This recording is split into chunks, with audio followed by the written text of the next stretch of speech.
بسم الله الرحمن الرحيم والفجر وليال عشر والشفع والوتر والليل إذا يسر هل في ذلك قسم لذي حجر ألم تر كيف فعل ربك بعاد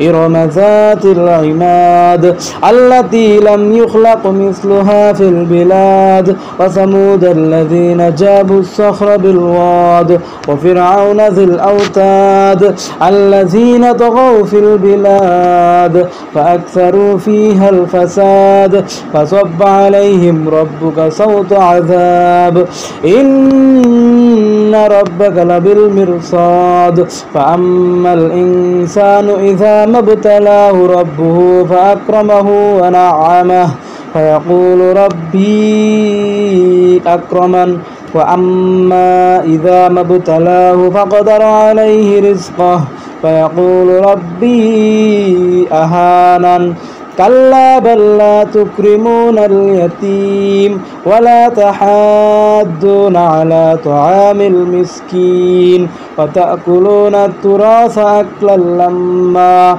وتحبون المال حبا جما كلا إذا دكت الأرض دكا دكا وجاء ربك والملك صفا صفا وجيء يومئذ بجهنم يومئذ يتذكر الإنسان وأنى له الذكرى يقول يا ليتني قدمت لحياتي فيومئذ لا يعذب عذابه أحد ولا يوثق وثاقه